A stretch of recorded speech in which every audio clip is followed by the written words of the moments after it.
군대 다녀오신 분도 계시고 군대 보내신 분도 계시죠? 아들을 군대 보내실 때 마음이 어떠셨습니까? 그리고 제대할 때까지 또 마음이 어떠셨습니까? 아들을 군대에 보낸 부모님의 마음은 아마 대부분 비슷할 겁니다. 별 문제 없이 건강하게 제대하면 좋겠다. 그런 마음으로 매일 기도도 하실 겁니다. 기본적으로 전쟁이 일어나지 않기를 기도하시겠죠. 북한과의 긴장 관계가 있다? 그러면 그게 남의 일 같이 느껴지지 않을 겁니다. 또 군대 내에서 어떤 사고가 터졌다? 그런 뉴스를 들을 때 이전보다도 더 잘 들리실 겁니다. 노래도 마찬가지입니다. 힘찬 군가가 아니라 이등병의 편지, 김광석 씨가 부른 이등병의 편지 같은 노래가 더 애절하게 와닿을 겁니다. 물론 이제 이런 마음을 가지신 분도 있을 겁니다. 사람 좀 돼서 돌아오면 좋겠다. 사람 좀 돼서 돌아오면 좋겠다. 물론 무사하게 돌아와야 되겠지만 좀 더 씩씩하게, 좀 더 책임감 있게, 좀 성숙해져서 돌아오면 좋겠다. 이런 마음을 갖는 부모님들도 계실 겁니다. 그래도 군대가 옛날 같지 않다. 기간도 짧아지고 자유도 많아지고 많이 달라졌다. 맞기는 맞습니다. 하지만 아들이 제대할 때까지 부모님의 마음은 여전히 완전히 안심할 수는 없습니다. 자, 우리는 우리의 아들들을 군대에 보냅니다. 그리고 하나님께서는 우리를 이 세상에 보내십니다. 우리는 교회에만 모여서 사는 것이 아니라 이 세상 속에 들어가서 삽니다. 우리가 살아가는 주변에는 예수님 안 믿는 사람들도 많습니다. 그래서 영적인 의미에서 말할 때 우리가 살아가는 이 세상은 안전하다고 장담할 수는 없습니다. 나는 하나님을 잘 믿고 싶다. 신앙생활을 잘 하고 싶다. 그런데 나의 믿음에 방해가 되거나 공격을 하거나 뭔가 걸림돌이 되는 일들이 발생할 수 있습니다. 직접적으로 나의 믿음을 공격하는 사람들, 방해하는 사람들 있을 수 있습니다. 하지만 직접적이 아니라 간접적으로 방해가 되는 사람들도 있을 겁니다.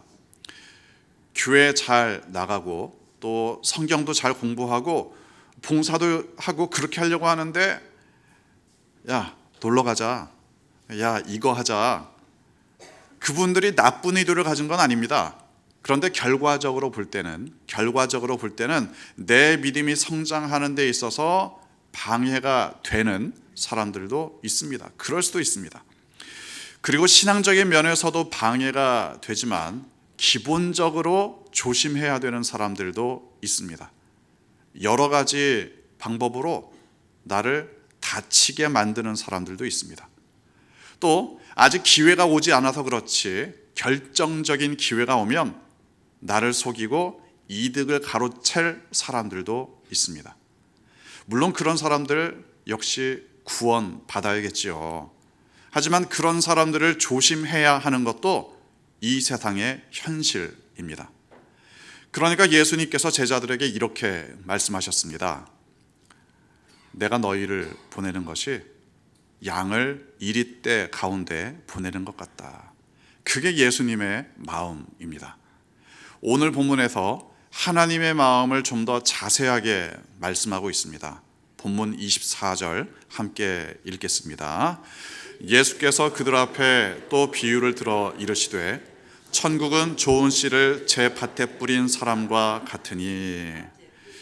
천국에 대한 두 번째 비유입니다. 천국은 좋은 씨를 자기 밭에 뿌린 사람과 같다. 자, 여러분이 잘 들으셔야 합니다. 일반적으로 우리가 천국에 대해서 알고 싶어 하는 부분들과 예수님께서 말씀하시는 내용이 좀 차이가 있습니다. 여러분은 천국에 대해서 알고 싶은 게 뭡니까? 천국 가는 방법, 이건 우리가 압니다. 예수님을 구세주로 영접하면 천국 갑니다. 쉽게 말하면 그렇습니다. 천국 가는 방법은 분명한데, 그러면 여러분은 또 천국에 대해서 뭘 알고 싶습니까? 혹시 천국은 어떻게 생겼는가? 얼마나 큰가? 어디에 있는가? 천국 가면 뭐 하고 사나? 천국 가면 내 집은 얼마나 큰가? 또 옆집에는 누가 살게 되는가? 천국 가면 음식은 뭘 먹는가? 등등, 예를 들어 이런 식의 내용들을 알고 싶으십니까? 그럴 수도 있습니다.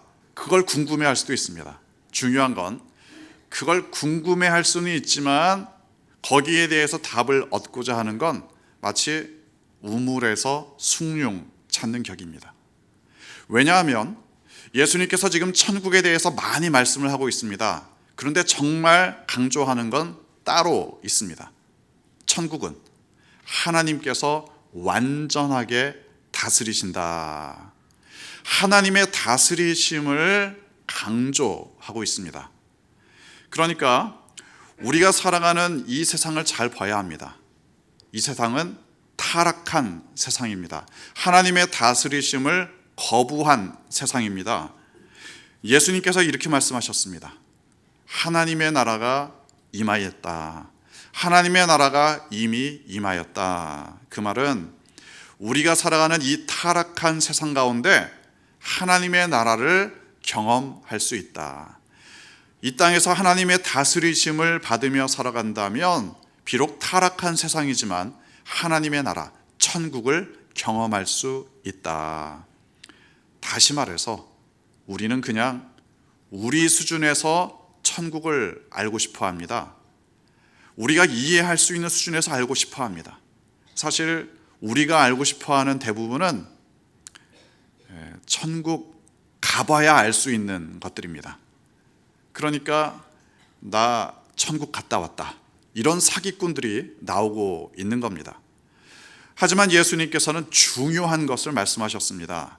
천국 가기 전에도 알 수 있는 것들을 가르쳐 주셨습니다. 어떻게 하면 하나님의 다스리심을 받을 수 있느냐, 그리고 우리를 다스리시는 하나님의 마음은 어떠한가. 결국 이 하나님과 인간의 인격적인 교제를 말씀하고 있습니다. 천국에서 가장 중요한 건 나와 하나님의 관계입니다. 천국에서 정말 중요한 건 나를 다스리시는 하나님께서 어떤 분이시냐, 이걸 아는 게 가장 중요합니다. 그래서 이 말씀에서도 하나님의 마음을 가르쳐 주셨습니다. 좋은 씨앗을 땅에 뿌린 주인의 마음, 그게 하나님의 마음이다. 그게 바로 나를 이 세상에 보내신 하나님의 마음입니다. 좋은 씨를 땅에 뿌린 사람이라면 그 마음이 어떻겠습니까? 당연히 그 씨가 잘 자라기를 원하겠죠.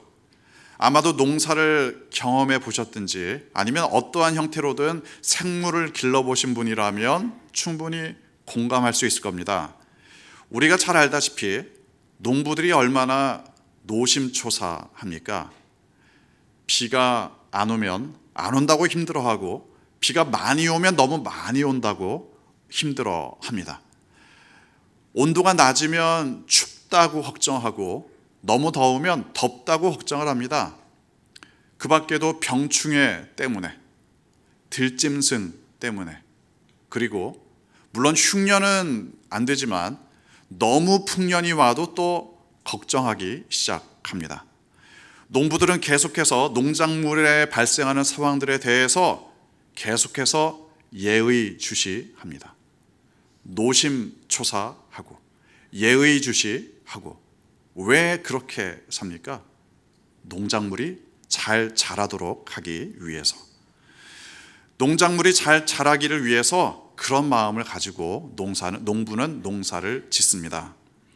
어쩌면 무슨 농사를 짓느냐, 얼마나 많은 열매를 맺느냐, 물론 이것도 중요하지만 더 중요한 게 있습니다. 농사를 짓는, 씨를 뿌린 주인의 마음이 더 중요합니다. 그게 바로 천국과 같다. 우리를 향한 하나님의 마음, 그게 천국에 대해 말할 때 가장 중요하다. 예수님께서 강조하신 부분입니다. 마치 군대에 아들을 보낸 부모님의 마음처럼, 딸을 분만실에 들여보낸 부모님의 마음처럼, 학생을 시험장에 들여보낸 선생님의 마음처럼, 운동시합에 제자들을 보낸 감독님의 마음처럼 하나님은 우리를 보내시고 노심초사 예의주시하고 계십니다. 하나님의 마음이 그렇습니다. 그래서 그 마음 때문에 다른 사람과는 다른 생각, 다른 선택, 다른 행동을 하게 됩니다. 본문 26절과 27절 함께 읽겠습니다. 싹이 나고 결실할 때 가라지도 보이거늘 집 주인의 종들이 와서 말하되 주여 밭에 좋은 씨를 뿌리지 아니하였나이까? 그런데 가라지가 어디서 생겼나이까? 좋은 씨를 땅에 뿌렸습니다. 누가 뿌렸느냐? 사실은 종들이 뿌렸습니다. 당연히 종들이 이 농사의 실무자입니다. 이 밭에서 일어나는 일들에 대해서는 이 종들이 가장 잘 압니다. 열심히 물도 주고 일을 했습니다. 그런데 이 종들이 모르는 상황이 발생합니다. 자, 상황은 이렇습니다. 한참 수고하며 밭에 물을 줍니다. 그랬더니 어느 날 싹이 올라오죠. 얼마나 기쁘겠습니까? 파릇파릇 올라오는 그 싹을 바라보며 이 농부들은 정말 기뻤을 겁니다. 야, 이 좋은 씨가 정말 잘 자라는구나. 그런데 어느 날 문제가 발생합니다. 이제 이 씨가 잘 자라서 어느 정도 컸는데 보니까 가라지가 섞여 있습니다. 아시는 분들은 아시겠지만 이 가라지라는 게 처음에는 잘 모릅니다. 어렸을 땐 잘 모릅니다. 나중에 커서 이삭이 팬 다음에야 가라지를 분별할 수 있습니다. 그러니까 농부들은 당황합니다. 그동안 얼마나 열심히 일했습니까? 그런데 가라지가 섞여 있었다. 이 사실을 발견하고서는 당황합니다. 그리고 주인에게 달려가서 질문을 합니다. 이 가라지가 어디에서 생겼습니까? 가라지가 어디에서 왔습니까? 사실 이 농사, 이 밭에 대해서 가장 잘 아는 농부들이 오히려 주인에게 가서 질문을 합니다. 이건 있을 수 없는 일입니다. 있어서는 안 되는 일입니다. 그렇기 때문에 농부들은 더 당황하기 마련입니다. 그런데 우리의 믿음의 여정이 그렇습니다. 하나님 잘 믿고 싶고 착실하게 교회 다니고 싶고 교회에서 잘 봉사하고 싶고 또 구역 모임도 잘 갖고 싶고 성경도 잘 공부하고 싶고 그렇게 살고 싶습니다. 나의 일터와 가정에서도 그리스도인답게 살고 싶습니다. 그런데 예상하지 못한 일이 발생할 수도 있습니다. 나만 잘 믿으면 될 줄 알았는데 그게 아닌 경우가 발생합니다. 가만히 있는 사람을 누군가 건드리기도 합니다. 상처를 주기도 하고 괜히 오해를 하기도 합니다. 내가 전혀 예상하지 못한 일 때문에, 내가 전혀 예상하지 못한 사람 때문에 내가 하나님 바라보는 것조차 힘들게 되기도 합니다. 그때 하나님께 이렇게 질문을 하죠. 왜 이런 일이 나에게 생겼습니까? 왜 그 사람이 나를 힘들게 합니까? 내가 나의 인생을 가장 잘 아는 줄 알았는데 어느 날 보니까 나의 인생을 내가 잘 모르겠다. 잘 모르겠다. 나의 인생을 나도 내가 잘 모르겠다. 그런 생각이 들기도 합니다. 오늘 본문에서 종들의 질문에 대해, 아니 우리의 질문에 대해 이렇게 대답하십니다. 본문 29절과 30절 함께 읽겠습니다. 주인이 이르되 가만두라. 가라지를 뽑다가 곡식까지 뽑을까 염려하노라. 둘 다 추수 때까지 함께 자라게 두라. 추수 때에 내가 추수꾼들에게 말하기를 가라지는 먼저 거두어 불사르게 단으로 묶고 곡식은 모아 내 곳간에 넣으라 하리라. 밭에 가라지가 있다. 주인이 보고를 받았습니다. 만약 여러분이 주인이라면 어떻게 반응하시겠습니까? 혹시 이렇게 반응하시겠습니까? 아니, 그러니까 똑바로 일을 하지. 일을 도대체 어떻게 했길래 이런 일이 발생해? 니들이 돈 받고 일하는데 이러면 안 되지. 혹시 이런 식으로 반응을 하시겠습니까? 그런 식의 반응이라는 것은 문제를 해결하는 것보다 책임을 추궁하는 데 집중하는 모습입니다. 어떤 문제가 발생할 때 문제를 해결하는 데에 초점을 두지 않고, 그게 아니라 책임을 누군가한테 전가하는 데에 초점을 두는 겁니다. 물론 문제가 발생했으니까 기분 좋은 일은 아니죠. 그런데 이 문제에 대해서 책임을 추궁할 사람을 찾고 화를 내고 그러는 반응이 바로 이런 식의 반응입니다. 하지만 안타깝게도 화를 먼저 내면 문제 해결은 더 늦어집니다. 책임 추궁을 먼저 하면 문제를 해결하는 것보다는 책임을 누구한테 돌려야 되느냐, 여기에 급급하게 되어 있습니다. 근본적인 해결책보다는 당장 욕 안 얻어먹는 수준에서만 일을 하게 됩니다. 오늘 본문에서 우리 주인께서는 다행히 그렇게 하지 않으셨습니다. 오히려 주인은 침착하게 현명하게 문제를 분석합니다. 그건 너희들이 잘못한 게 아니라 악한 자가 와서 심었다. 그리고 가장 좋은 해결책을 제시합니다. 당장 뽑아버리자고 하는 종들을 오히려 주인이 말립니다. 왜냐하면 가라지라는 것이 보통은 곡식보다 뿌리가 깊습니다. 그러니까 가라지를 뽑다 보면 곡식도 건드리게 되는 게 당연합니다. 그래서 종들에게 오히려 침착하라고 말리고 오히려 해결책을 제시합니다. 종들은 열심히 일했습니다. 당연히 좋은 결실을 위해서 일했습니다. 하지만 주인의 마음만큼은 아닙니다.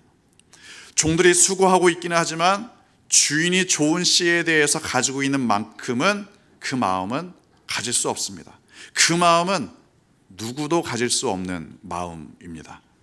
좋은 씨를 뿌리도록 계획을 세우고 일꾼들을 모으고 이 모든 일의 중심에 주인이 있습니다. 노심초사 예의주시, 농사가 끝나기까지 주인의 마음은 한결같기만 합니다. 그래서 주인은 종들이 모르는 일들도 압니다. 주인은 종들이 넘어지기 쉬운 함정도 벗어나기도 합니다. 좋은 씨앗이 좋은 열매로 이어지기 위해서 최고의 고민, 최선의 선택을 주인이 합니다. 가만두어라. 나중에 추수 때가 되면 더 이상 곡식이 닫히지 않는다. 그때까지 기다리다가 그때 가라지를 처리하자. 좋은 열매를 맺기 위해, 좋은 열매를 보호하기 위해 주인은 최선의 선택을 내립니다. 물론 이게 종들의 입장에서는 생각이 좀 다를 수도 있겠죠. 아니, 그래도 그렇지, 가라지가 눈에 빤히 보이는데 어떻게 안 뽑을 수 있느냐, 곡식이 조금 다치더라도 가라지를 뽑아야 되는 거 아니냐. 그런데 이건 우리의 이 비유에서만 등장하는 게 아닙니다. 실제로 우리의 삶에서도 그렇습니다. 추수 때, 이건 최후의 심판이 일어날 때를 말합니다. 최후의 심판에서 모든 악한 자들이 심판을 받는다. 이건 분명합니다. 그런데 여기에 대해서 질문이 있거나 못마땅하게 생각하는 사람도 있을 수 있습니다. 이런 거죠. 아니, 그러면 심판하실 때까지는 악을 방관해야 되느냐? 아니, 이 세상에 나쁜 놈들이 얼마나 많은데 심판 때까지 기다려야 되느냐? 빨리 처벌하시지. 선과 악의 공존에 대해서 질문이 생길 수도 있습니다. 하지만 분명한 건 심판이 왜 늦어지느냐? 좋은 열매 맺기 위해서 하나님께서 내리신 최선의 선택입니다. 기본적으로 악한 자들도 구원하시는 것이 하나님의 뜻입니다. 심판이 좀 늦어지더라도 악한 인간들이 회개하고 돌아오는 것을 하나님께서는 기다리고 계십니다. 그리고 사실 우리가 악을 방관하거나 방조하고 있는 건 아닙니다. 가라지를 쳐다보고 아무 일도 안 하는 건 아닙니다.